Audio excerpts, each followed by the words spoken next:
นี่คือก้านารถดำก้านาคูทีแหละนี่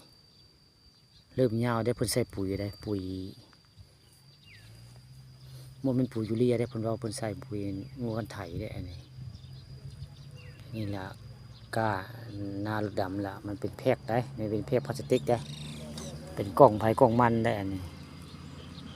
เพิ่นก้ามาแต่เฮือนได้จะได้มาวางใส่ในตะกร้าวันนี้ยาวเติบบ่ได้เพิ่นใส่ปุ๋ยแล้วเพิ่นว่าเพิ่นดูดน้ำใส่ได้มันแห้งเลยดูดน้ำใส่ได้ลูกชายเพิ่น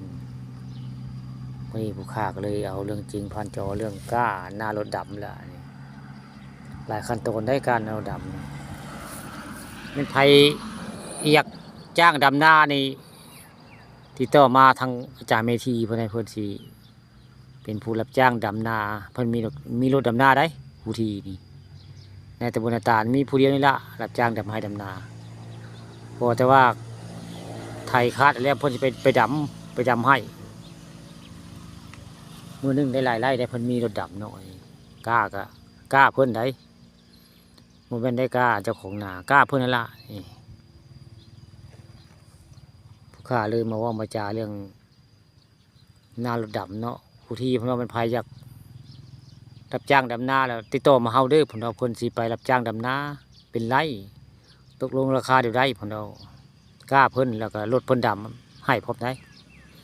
คักใส่เฮ็ดดำหนูว่าคักได้กาดาดำรถดำตอนเช้ามื้อนี้ผู้ค้าก็มาว่ามาจาเรื่องนารถดำอาจารย์มีทียาวเติบบ่ได้ไกลได้นี่คือพลาดว่าง่ายก็ประมาณคือพลาดนี่ล่ะบ่ได้ยาวได้การนารถดำนี่บ่ได้ยาวคืออันก้าปกติเฮาได้บ่ได้ยาวได้เห็นเขาเจ้าดำสั้นๆนะแล้วก็บ่ได้ตัดหางผมได้หางก็บ่ได้ตัดแต่ว่าหน้าซึ่งหน้านี่หน้าว่านเพิ่นได้นี่หน้าว่านถ้าอาจารย์เมธีได้น้องแย่งไปนี่คือหน้าว่านเพิ่นได้แต่เพิ่นเฮ็ดไว้อันเป็นหน้าดำอันนี้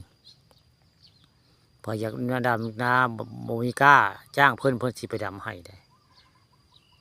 นี่แหละกล้าเพิ่นเตรียมพร้อมไว้แล้วลาอยู่ได้กล้าเนี่ยบ่ได้น้อยได้ดำได้หลายไร่อยู่ง่ายเพกนิ่งดำได้หลายเติบไปแล้วเป็นเพกไผ่เพกมันได้นี่แหละเป็นก้าหน้ารถดำเพิ่นละเป็นเพกไว้อยู่นี่เป็นเพกพลาสติกได้มองเพิ่นเฮ็ดเนี่ยคือใส่อันเก็บดำลงเก็บดำแล้วก็ใส่อันเม็ดข้าวแล้วก็เอาหมูมาหดให้มันงอกแล้วจะลงไว้ให้นาได้จะได้มาใส่ปุ๋ยไว้ง่ายยาวเติบได้จะได้ใส่ปุ๋ยนี่ใส่ปุ๋ยแล้วเริ่มเขียวแล้วนี่ใกล้คือพลาดเนี่ยเพิ่งก็จะได้คือกว่านี่เพิ่งจะได้เอาหน้าไปดำแล้วนี่ดำได้แล้วง่ายนี่เพราะว่าเห็นเขาเจ้าดำแต่ละปีบริญญาก็โดได้ค่านี่ค่าหน้าดำนี่ดำคักดำงามถ้าเป็นเทียบเป็นนี่คักใส่รถดำก้าหน้ารถดำนะนี่ไผ่บจักผู้ข่าวพันคำพาชมเอาไม้บึงเรื่องจริงพันจอก้าหน้ารถดำ